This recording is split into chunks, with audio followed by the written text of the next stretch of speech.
All right. Hi, everybody. Thank you so much for joining. This is episode number 68, and very excited to have my very good friend Peter Bell, who is chairman of Amity Ventures. The title for today is Sales from a VC Perspective, but I'm sure we'll go off in all kinds of value-packed tangents. Peter, how are you doing today? Great. Good to be with you, Randy, and looking forward to the conversation. Excellent. So full disclosure, Peter and his lovely wife, Mary Lee, and dog Mookie are staying at our house for a few days. So I am downstairs and he's upstairs. So he has a much fancier background than I have. And we had a nice walk with the dogs just before this, right, Peter? Have a great walk. Beautiful morning here in Naples. Yeah, and today we are sponsored by CaptivateIQ, which is a company that Peter also has invested in. So look forward to talking to them. I'm also been engaged helping them. They're a sponsor of Sales Community, and from a high level, they really take the commission kind of old school, slow, you can't change, you can't adjust, and really bring it into, I'll say, current generation of technology where you can change it, you can adjust it, it can be flexible, reps can find out the information very easily, and they likewise have been on a tear and doing really well. So thank you to CaptivateIQ, and as always, obviously Sales Community. You can check us out at salescommunity.com if you want to learn more and sell more. Going forward here, we have Tucker behind the scenes, who always does a fantastic job of helping us. So certainly encourage anybody that wants to comment anything or ask any questions. We will do our best to get to them.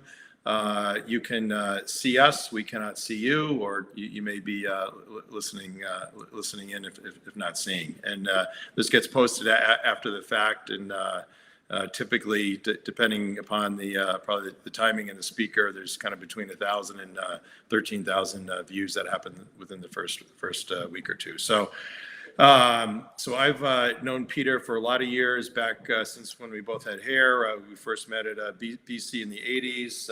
Had the pleasure of working together at EMC in San Francisco on the sales side in the late 80s. He was also on the board of a company I ran called Permabit, which people probably have not heard of. We've done many things work-wise, been active with Highland, is a prior venture firm, and certainly now with Amity. I've been an LP there, and we've done numerous family trips around Super Bowls and skiing, and certainly as great as he is as a professional, he's even a better friend, and even certainly better father and husband. So certainly great thing as we get older. So anyway, Peter, how you been?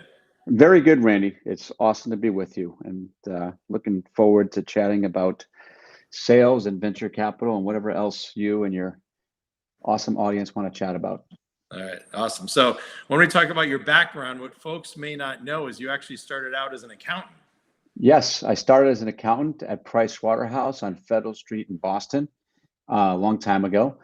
And it's a great firm, but I realized it wasn't right for me. And I had the good fortune of knowing people like you, Randy, and a few others, Andy O'Brien, who were at this awesome young growth company called EMC. So I joined EMC in inside sales. I guess you'd call it SDR role today, but we actually called it telemarketing, but it was really inside sales, lead gen, things like that. So started in inside sales, and really loved it, learned a lot about what I was passionate about and what really got me excited every day, and spent about a decade at EMC. I took a leave at one point to go to business school at Harvard, and then a bunch of friends, including Randy and some others, helped me get a company started in the cloud computing space called Storage Networks.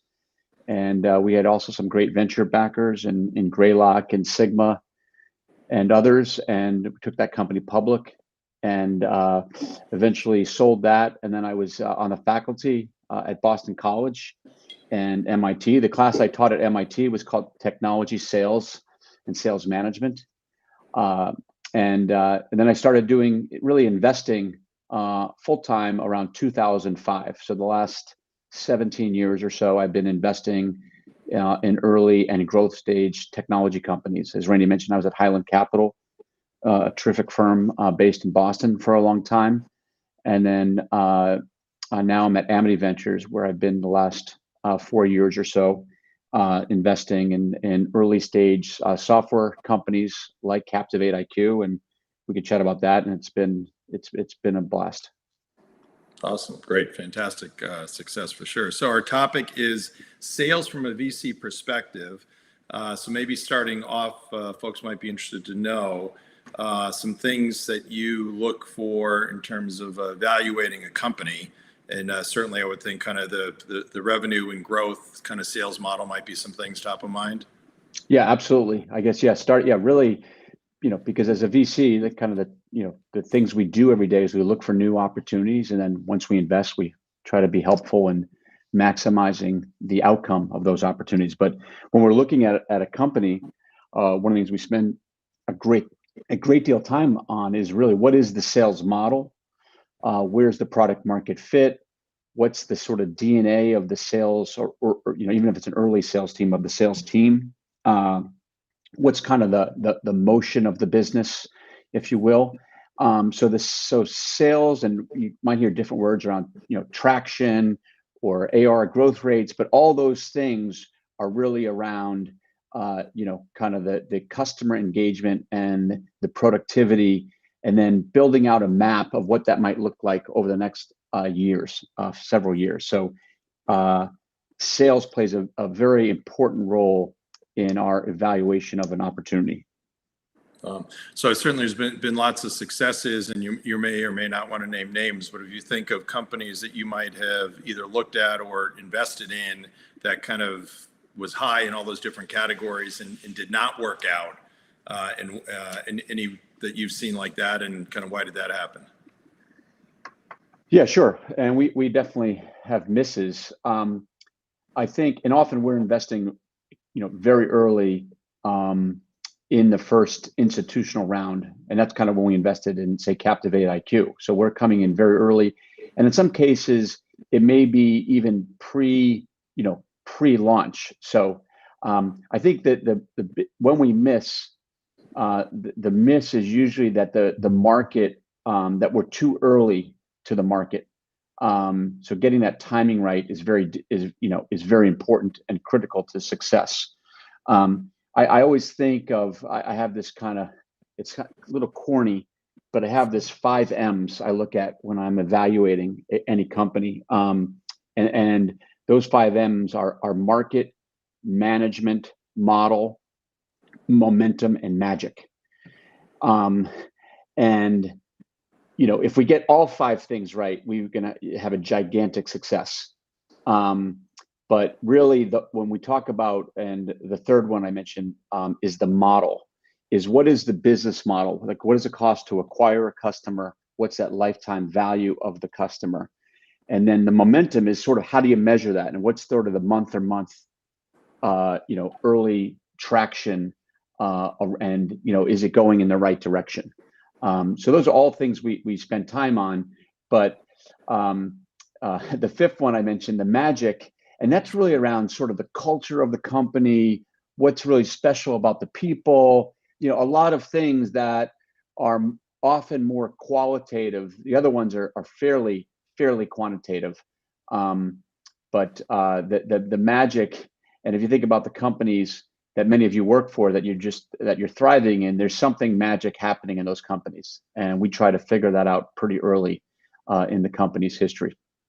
Oh, I was thinking, fellow advisory board member Mark Stevenson at Eversort. So that's probably a good example of a company that was, and you can explain it better than I, but kind of in that legal space, kind of automating a lot of processes, and kind of was a risk at the time because really nobody was doing it, and they've kind of executed really well. Yeah, it's a great example. Mark and the team at Eversort, that's, I guess Randy mentioned, that's a company that's really using AI for the whole contract management, and it takes a lot of the routine kind of work that, I say, a paralegal or a contract review process, and it automates that with software. And I credit the founders for identifying a hole in the management team and what they need to go really scale, and joining forces with Mark and they've, together with a lot of great people they've brought on, they're building a terrific company at Eversort. Oh, that's great. And let's see. So if we think about that kind of revenue growth, and you're looking at the model, and especially now with evaluations, how do you kind of call BS on some of the revenue growth assumptions, or do you not? Yeah, no, we definitely do.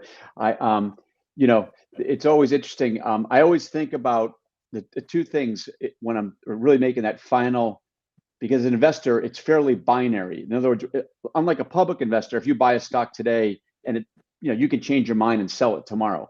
Where the average holding period in venture capital for early stage investing is around 9 to 10 years. So we're making essentially a decade-long bet that's binary. So once we're in, we're really in. And there's always that gut check. And the things I always think about are two things: is what's the first board meeting going to be like? So it's sort of like you buy the new house, it was really nice, and then you close on it and you move in, you and your spouse or whatever, or your family, you move in, and what's it really going to be like? What's going to be the punch list that you have to go through to make the house really what you want it to be? So what's the first board meeting going to be like? And the second thing is, what's going to be the next round like when they're meeting a new investor? Because we're coming in early, and to really build these companies, it takes 50, 75, $100 million plus to build these SaaS businesses. So what's going to be that the investor receptivity on the next round? And as you know, every company has a plan of the hockey stick. We're going to do X this year, and next year we're going to grow 3X and then 7X. And we have to test those assumptions. And often they're a bit optimistic, I would say. Gotcha. And we have some questions from Tim Page. Tim, how are you? Tucker, Good to hear from you. Pull that up. He has a great comment first, which is, love it. Two guys I've heard legendary stories about from early in my career, but never had the privilege of working with. Just met you, Peter, 2 years ago, Sand Hill. Those who don't know, Sand Hill Road is the kind of legendary VC road out in the valley. And enjoy listening. Love the 5 M's. So certainly great. I wrote them down. We'll definitely use the 5 M's. So anyway, great question from Tim. What are the key attributes to look for in a CRO at a Series A going to a Series B? Great question, Tim. Yeah, and a very important question and timely, because I'm dealing with this in several of my companies. I think it's a few things. One, it's obviously a history of success. Has this person, is this person really got a track record of, growing a business, hiring well? Is he or she a good cultural fit for the company? And what I'm really looking forward for is, is this CRO going to really be a partner to the CEO, the founders, because they've really got to be a business builder along with the rest of the exec team. So that means, more than just being the sales leader. They need to be a business builder, because often in that Series A to B phase, the product market fit is still being figured out. So they've got to be a really important conduit back to product marketing, product management, the CEO, the head of engineering. And that's different than just executing. I also like to see, do they have the grit to get from A to B, and Series A to B and A to B, because often in that stage of a business, it's not all baked. There's not a playbook in this business that's been established yet. So can they be a writer of the playbook? And the third is, are they going to be a talent magnet? I always tell you, I talk to many young people each week, and I say, this is the best job market I've seen in my career. So that's great if you're trying to, find your first job or a new job, but it means it's very challenging for management teams to really find and recruit and then retain. So it's around that talent magnet, and then are they going to be part of establishing a culture that's enduring and that really is special to continue to attract people and to retain great talent. Great question, Tim. Excellent. Just writing that down myself. And then for those that don't know, Tim Page, CEO of Decision Link, a great company, value selling platform, also a sponsor of Sales Community. So thank you, Tim, and Decision Link. But Peter, if you think about kind of the concept of value selling has certainly evolved over the years. How does that come into play as you look at kind of either new investments or existing companies in your portfolio? Yep. I think value selling is probably more important than ever because customers, the buyers, are much more astute than ever. They have so much more information. The buyers, whether they're business on the business side, the IT side, are really looking and much deeper on what is the value proposition? How does this fit in my ecosystem of my business, and does it help me meet my objectives? So I mentioned this when Randy and I were out on a walk earlier, is I always look at, can the SDRs, can they effectively do a demo, so really understand the product and then translate that into what's the customer benefit? And I think that, for anyone, but particularly younger people that might be listening in, is, I would challenge you to become an expert in the demo and the articulation to the customer of how it's going to impact their environment, their business, and be able to do that very early in your career. Yeah, perfect. And then, as I frequently say, just from a value selling perspective, it's, you have all these great technology and mumbo jumbo, and the tech people like it. But if you're in the elevator with the CFO and you have 30 seconds, what are you going to say about what you can do for the company? And it's not going to be some technical, mumbo jumbo. It's helping generate revenue, help save money, get a competitive advantage. Maybe it's a security or compliance thing, but if you can't nail any of those points, forget about it, and your proposal's not going to work, even though you're a technical champion, maybe saying it's the best thing since sliced bread. I totally agree, Randy. Frank Roush, great question. So Peter, how do you test for those attributes? So you talked about grit, writing the playbook, the talent magnet, creating enduring culture. So how do you test for those, or I guess, kind of find out during the interview process? Yeah, I think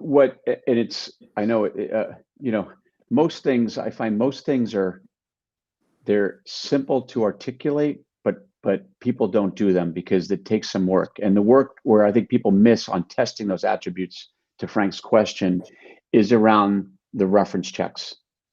And the reference checks, particularly on the CRO, which is a critical hire in any company, in the A to B phase, so critical, is really doing the off list, not, here's the 3 references I gave you, but hopefully anyone who's a CEO and or founder has and hopefully your VCs have a strong network.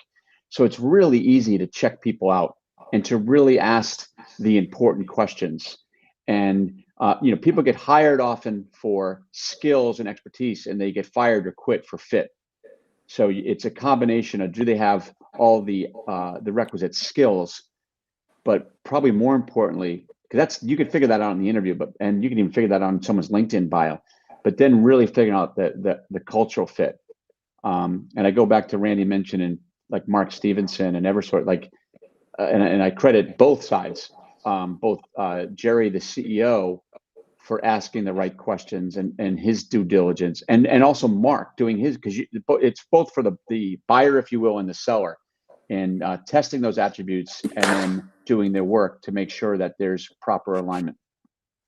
Yeah, a matter of fact, for those that don't know Mark, he's very detail oriented, and I don't know, I'll have to ask him if I can let him share it in the community, but his kind of due diligence list around how he inspects companies and what he's looked for, and I forgot the number that he went through, but just as a company has their profile and criteria for candidates, candidates should have their profile and criteria for, companies that they're looking at. And as we've said a couple times here, Mark's certainly done a great job. All right, so Tucker, looks like we're getting a bunch of questions in here, which is great. So from Roya, sorry if I pronounced that wrong. Hi, Peter. What's the right sales and marketing model for SaaS, and how do you see the role of marketing and the tech stack in driving velocity and in driving the value sell? Great question, and it's pronounced Ria, who's Ria, okay. a longtime friend and someone I think the world of. So Ria, great question. So I think the role of marketing, obviously critical, and I do see maybe too often, marketing and sales to sort of be at odds and not realizing that they're really focused on the same thing. It's really driving customer engagement, driving customer delight, and driving business success, both for the company they work for and for their customer. So the role of marketing is critical, and the tech stack today, that's a huge source of competitive advantage if you can get the tech stack right. And it's got to be highly integrated between the customer, the lead gen process, all the way to revenue generation and customer deployment. Your kind of final point on driving the value sell, that marketing's got to be telling the story. They've got to create around everything from the brand to how customer, to digital engagement. And we just invested in a great company called Excel Events, and they are really about using marketing, which is often today events, many hybrid events, virtual events, physical, real, in-person events, to driving revenue generation. And I think events are a very important part of the tech stack. So, but great question, Ria. And I know you've been doing this as well as anyone I've seen over the last 2 decades. So really appreciate you joining us today. So as you're looking at, sales and sales leaders at companies, kind of sounds like, flexible and open and see the value of those sales tech stack tools when, dollars, a lot of times are limited, and some of these tech-based CEOs or engineering centric may want to focus more on the product side than the go-to-market tools. Yeah, well, that's a great point. But Randy, I always laugh back to our early days and our founder at EMC, Dick, and he always told everyone in engineering and product, he said it's the sales force, stupid, and then he told all the salespeople it's the product, stupid. It's you got to have both. You really have to have a product that does do what you articulating it does to the customer. So the product's got to be awesome. And the folks that engage with customers from sales, marketing to customer success people have also got to be awesome. So if you look at the best businesses, and many of you work for them, they're excelling at both. Oh, that's great. So if you want to give a more of a shout out, so Excel Events, if I mentioned that, so our audience being folks, individual contributors, all the way on up to sales leaders. So assume the value prop is they help kind of what face-to-face events or virtual events run more effectively. Both virtual events, face-to-face, hybrid, but also they've built a platform that's super sponsor centric, because many companies, particularly, I mean, you're not in alone. You've got a set of partners to really deliver the whole solution to the customer, as well as to the way you engage with the customer, the channels, et cetera. So I think they put a lot of thought into, I'll call it current, kind of best of breed around leveraging the tech stack, and then the integration of events and revenue generation. Awesome. Maybe they should be a sponsor of Sales Community. Absolutely. All right. We have from Ashish. He says, "Hi, Peter." And then from Larry Irvin. Hey, Larry, what point in a company's journey do you recommend bringing in the first CRO, seed ? Series A ? What difference in focus is there as companies mature from A to B? Great question, Larry. And you'd probably get a lot of different opinions if you asked folks on this. I recommend it probably pretty early. I'd say the best I've ever seen this done is network appliance.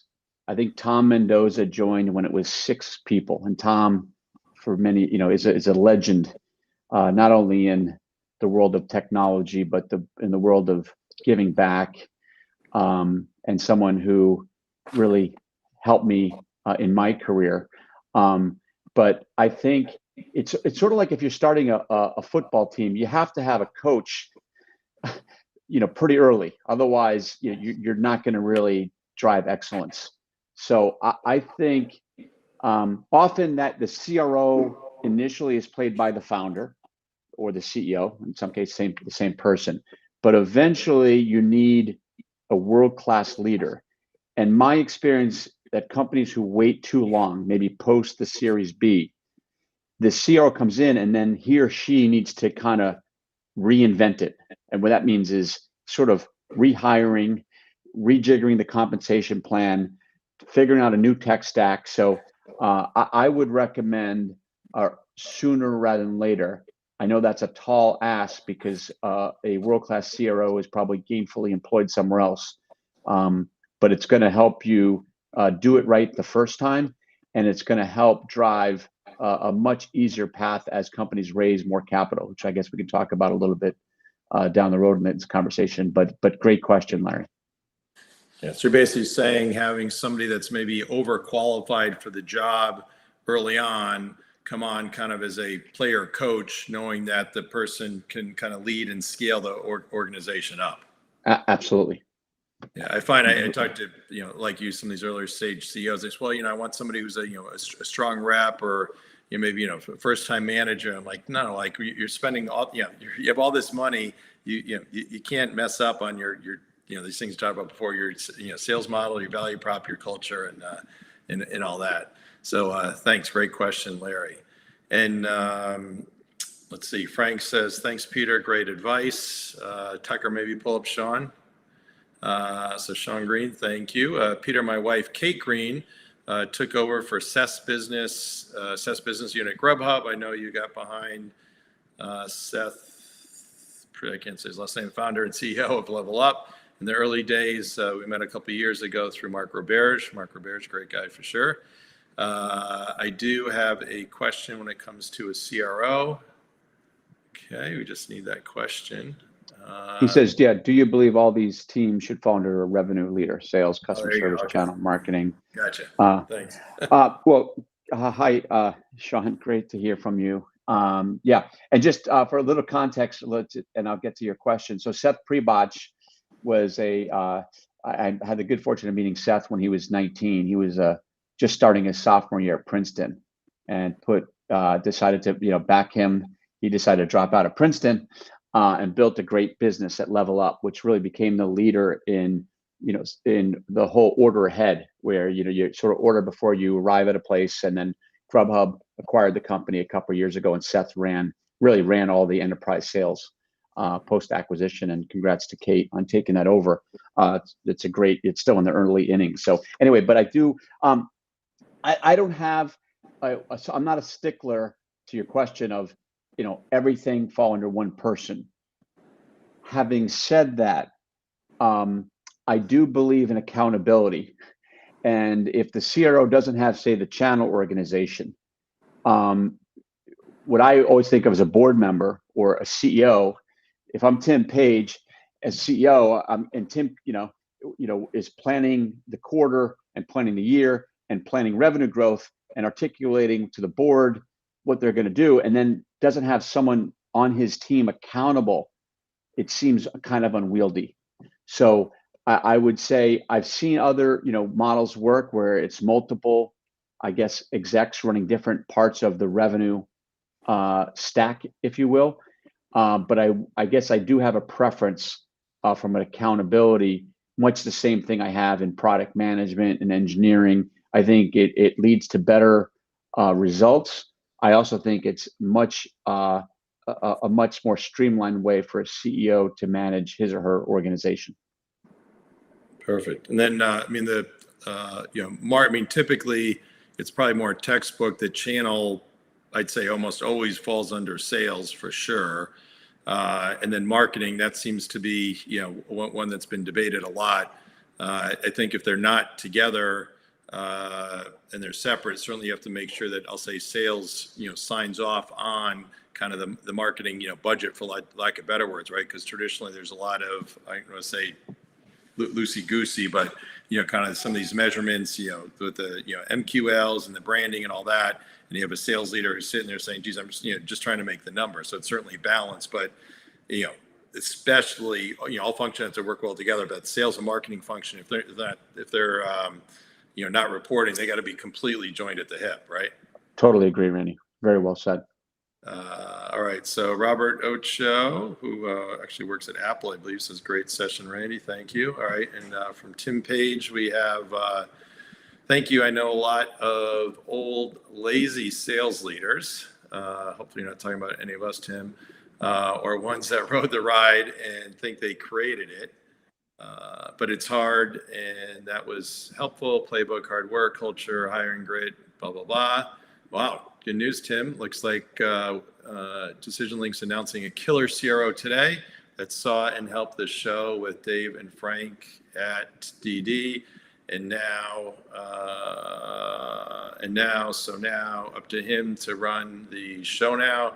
Thanks, got to embrace the grind. I was going to let him go before he started if I missed something. Craig, lucky the expert said all the right things you embrace. Well, Tim, feel free to let us know. It sounds like his first name is Craig. If you want to say his last name, we can maybe announce it here first. Congrats, Jesse says this is awesome. Thanks. And then looks like we got Ashish's question now. Randy and Peter, hope all is well. This question is for you both, as this is one of the best job markets, absolutely one of the best job markets, and having numerous opportunities on the table. I feel organizations are looking to hire just to fill positions, but they're not looking, where am I over here? Not looking at things strategically or long-term. How do you decide what's the right job fit for you? So basically, if you're a candidate, kind of what are some, things in the kind of profile or criteria that you'd recommend individuals look at? Yeah, well, it's an awesome question, Ashish. Couple things. I think, and I'm going to get this from a perspective of private companies versus public companies, because people always call, they said, oh, I want to join a startup or a growth company, and I can't figure out what. I said, well, it's actually easier than you think. I said, first off, subscribe to LinkedIn, pay a little bit for premium so you get the insights. And is the company, like, you can look at the growth rate and hiring. And so start there. Secondly, look who's backed the company. If they just raised a growth round led by Pat Grady at Sequoia, something's probably working. I'm only using Pat Grady as a terrific VC. There's other terrific VCs as well. But if they just, if they have a world-class investor who just led the round, another good sign.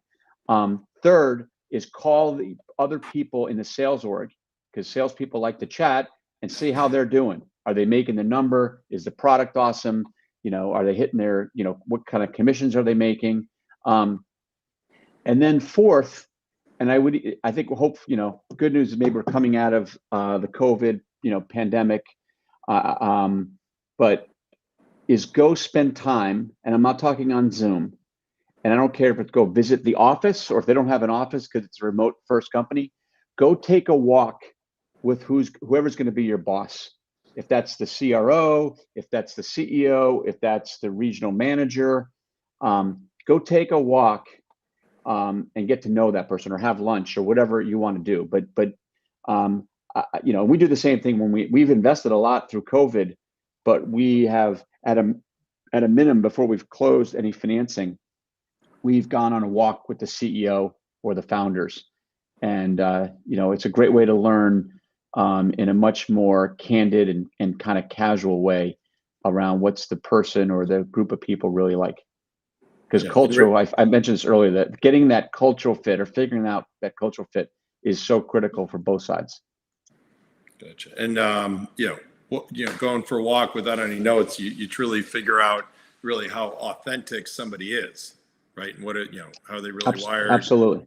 And you're able to cover a lot of other things, too, I would imagine, besides just the work side, but the family side and, any other things around interests or whatnot. So, Sheesh, thank you so much. I also find, what about, customers, right? Figuring out, what do they have for customers? Can you talk to a customer? Can you talk to partners, right? Absolutely. Another good one. So Ashish, thank you so much.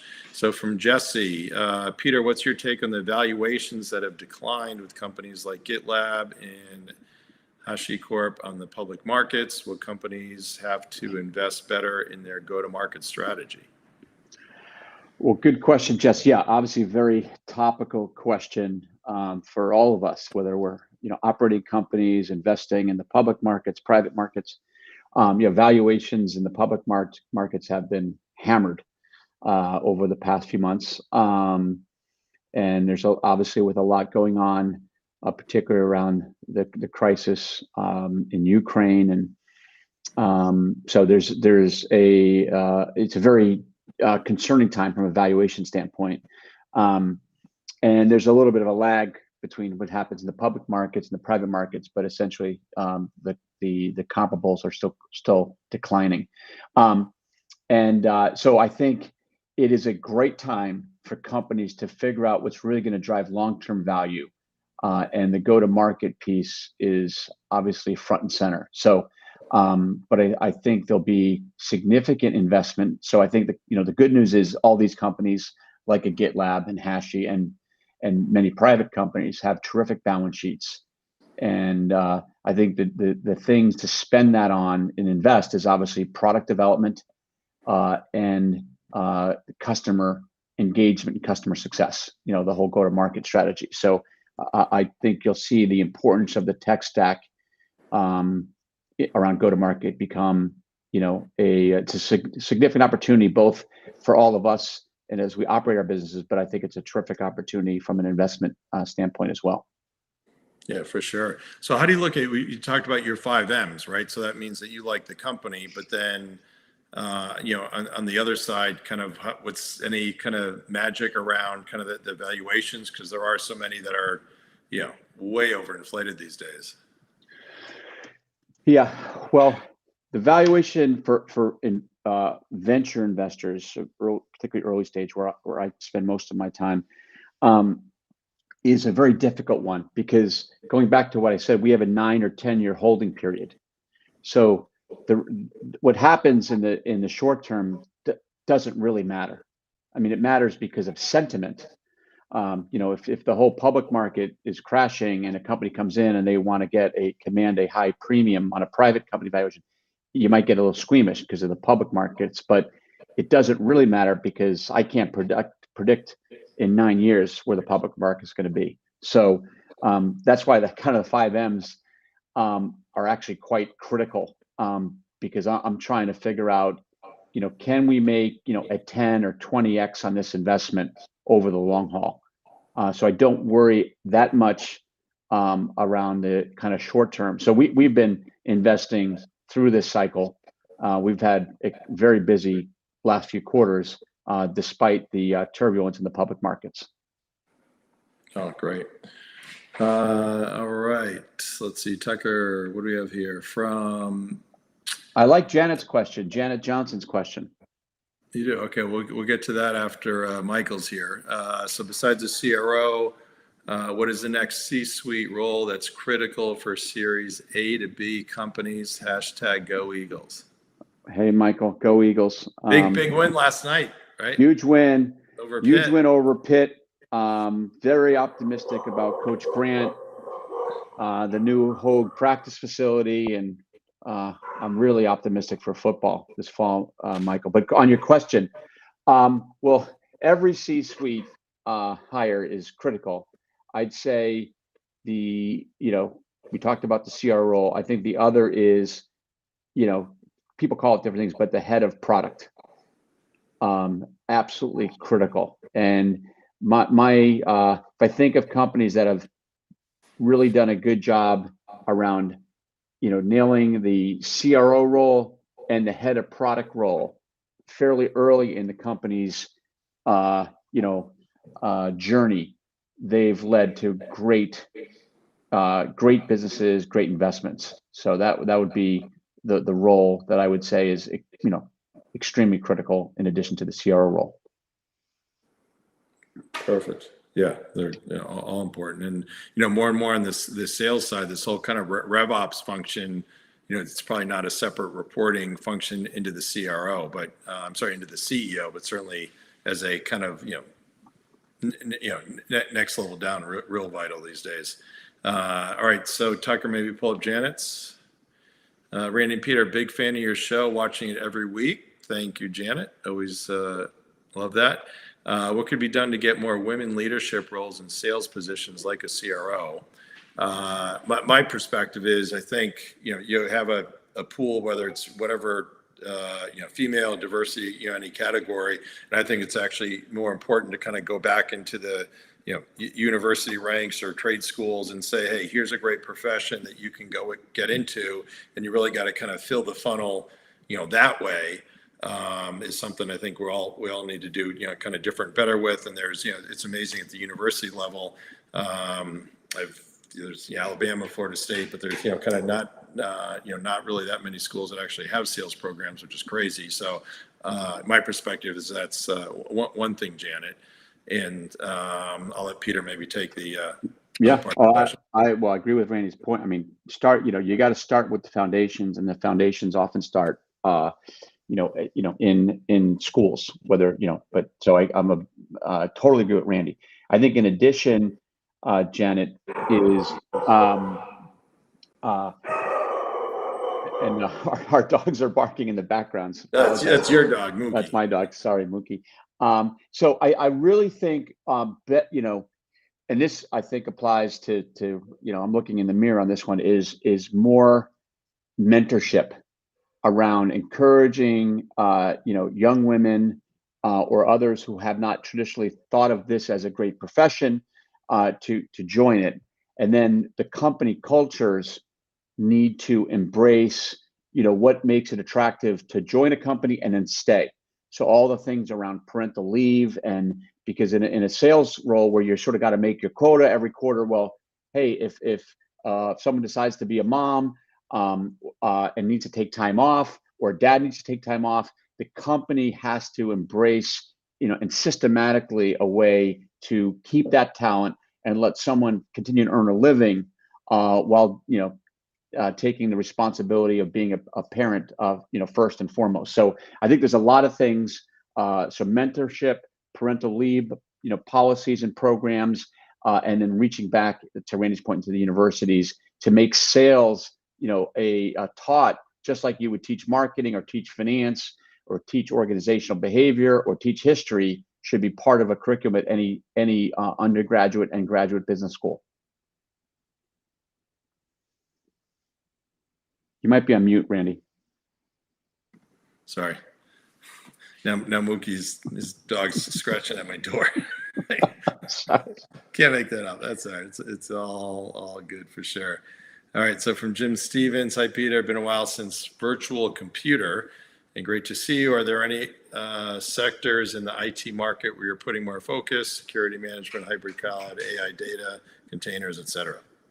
Yeah. Hey Jim, great to hear from you. It's been a while. Yes, great question. So the sectors, and all the sectors Jim mentioned, quite exciting, a lot of investment dollars, a lot of great companies being built. I wouldn't say we're investing in all those sectors. I'd say we're sort of, I'll call it tech generalists. So we don't just focus, say, on security or just on cloud infrastructure, but we invest in all of them. I would say that, if I think about our portfolio and where we're spending time, obviously security continues to be, one of the best areas.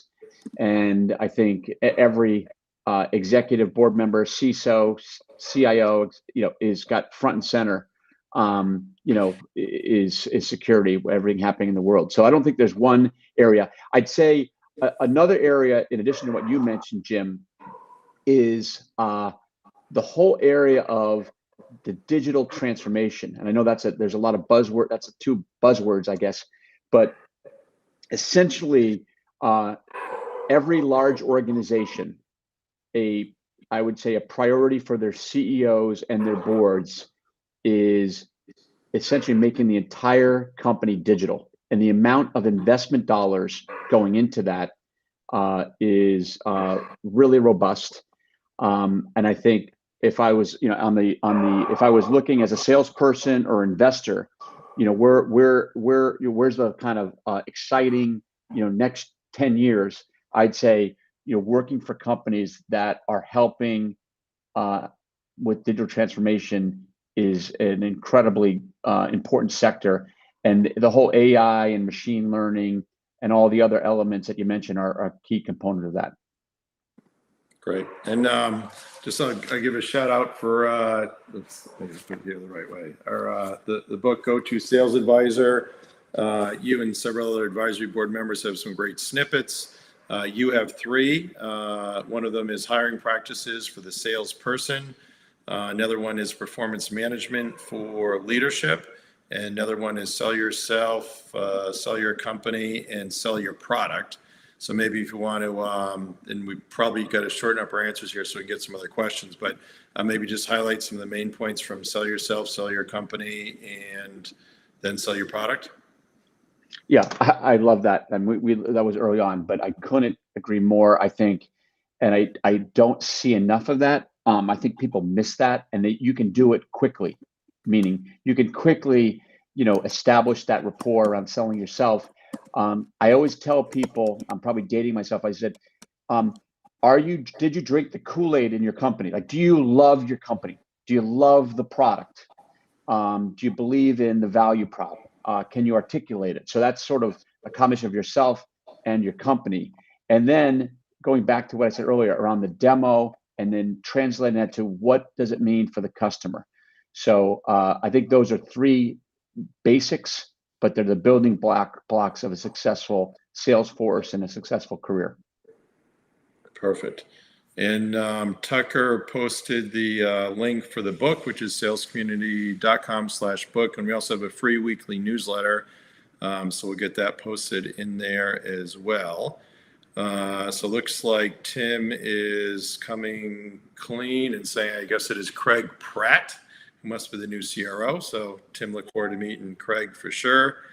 Ria chimes in and says, thanks for a great discussion. Accountability and alignment. It's about the people, the need for change makers, difference drivers. They set the energy, the momentum, and the culture. Then trust, huge thing we haven't talked about, but absolutely.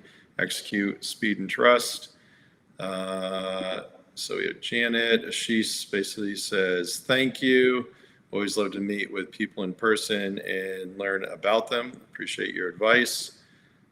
Jesse says, my tech profile is a lot of red in it now, but I think probably overall he's up. And from Steve Hazel, hi, Peter and Randy, great session, especially for an entrepreneur starting AI and ML enterprise SaaS company.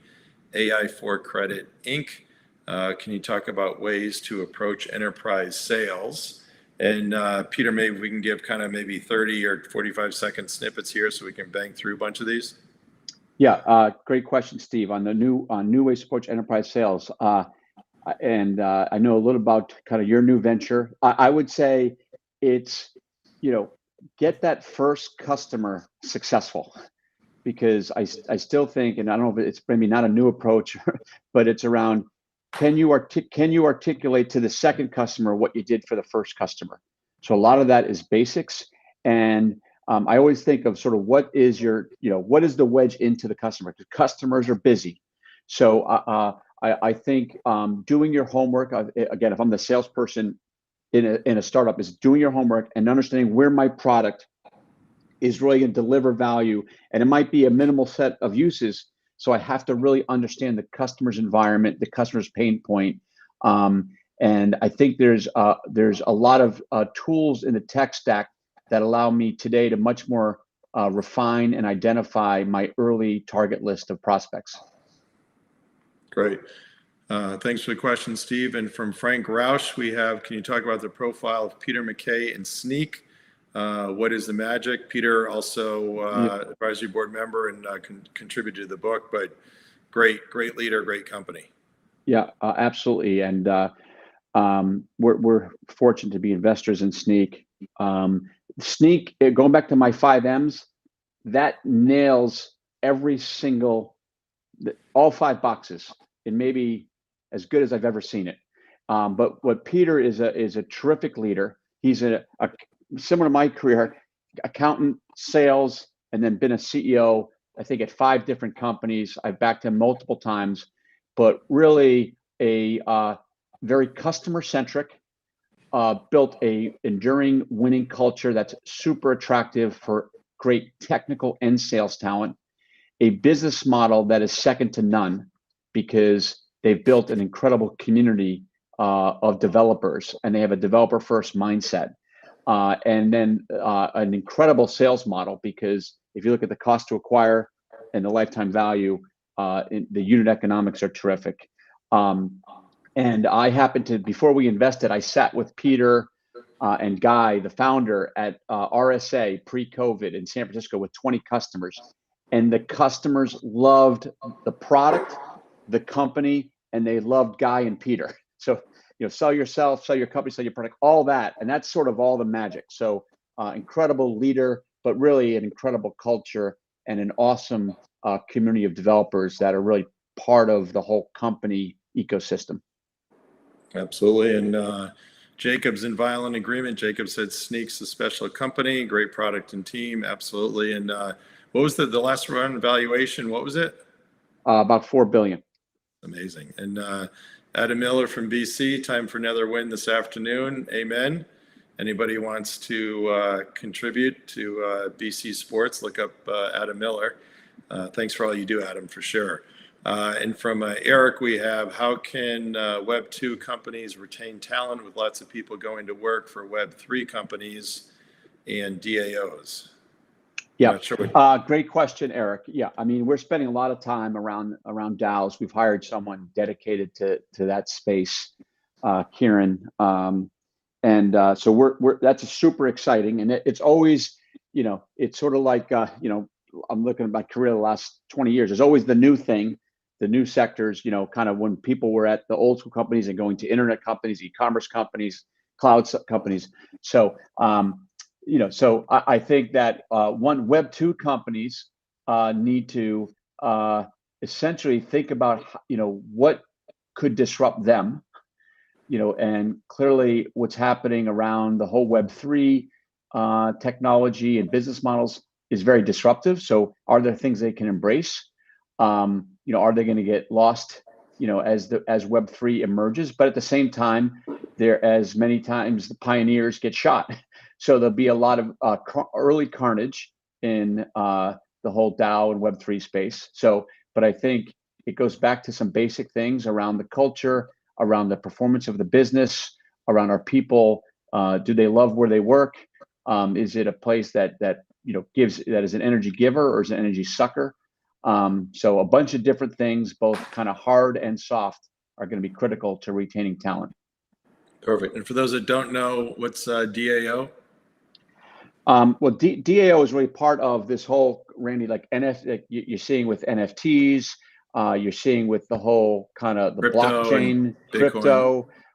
So it's, kind of an emerging, I call it emerging stack of technologies and business models that are potentially quite disruptive. But if you look at the whole space in terms of, kind of the size of the market, it's still, it's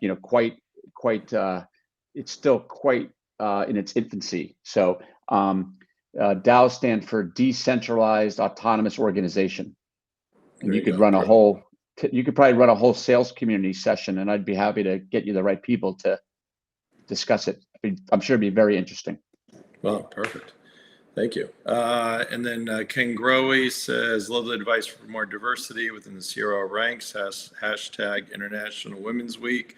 And then Ken also adds PB, one of the best field leaders ever, spent 100% of his time with customers, belly to belly, hashtag can you handle the truth. And we have from Keith, hi, Peter, just curious, are you seeing a regional shift in high-tech startups, i.e. moving from West Coast to East Coast? Follow-on question from Mookie, Red Sox or Dodgers fan? Their last question, Mookie, my dog's named after Mookie Betts, when he won the MVP in the World Series against Dodgers. We're still a big fan of Mookie, but we are not Dodgers fans. I think your question is a great one, Keith. I think there's a big shift. I think COVID has changed sort of the whole remote hybrid work, decentralized organizations, et cetera. And it's changed, I think, even our portfolio. So we have companies, we used to pride ourselves, we could walk from our office in San Francisco to a bunch of our companies or drive down 101 or 280. I think that's changed. So I think companies are Many are remote first, but there's obviously hotbeds in places like Miami, Austin, Nashville, Boston, New York, LA, et cetera. So I think it's become much less important, at least from my perspective as an investor, as where is the company located.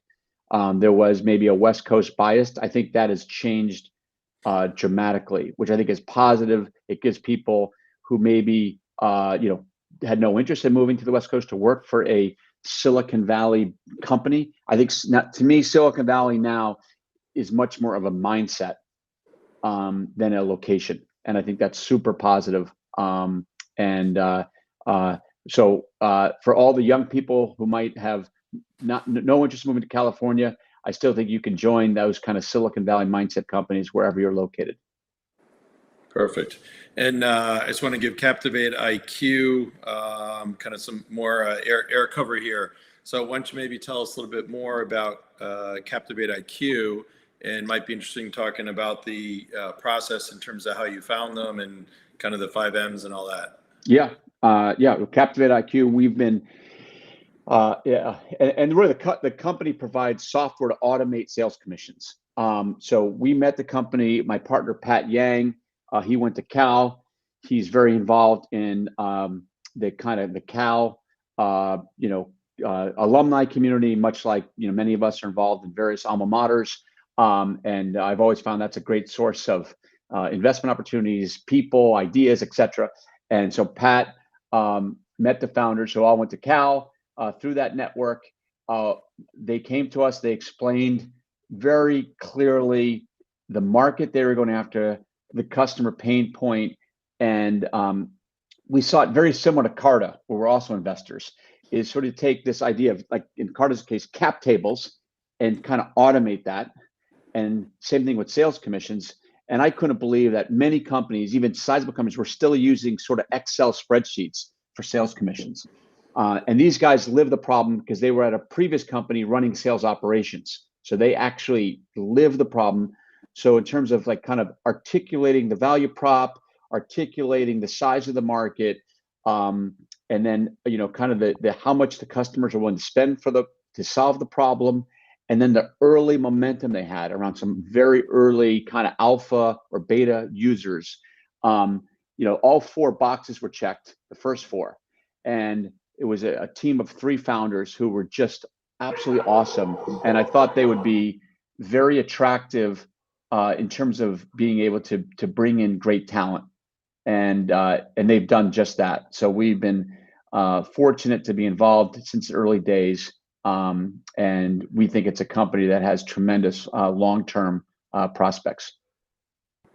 And I don't know if you can say, but similarly, last round valuation very strong. Was 1.2 billion. 1.2 billion is fantastic. All right, we're not going to be able to get to all these. So Steve, thanks for your comment. Sean, thanks for your comment.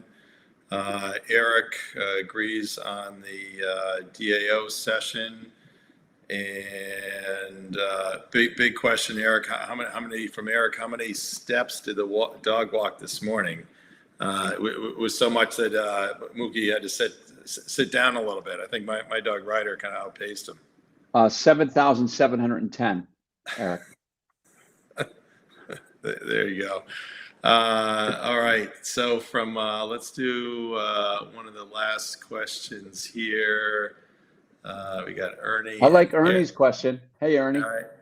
Absolutely.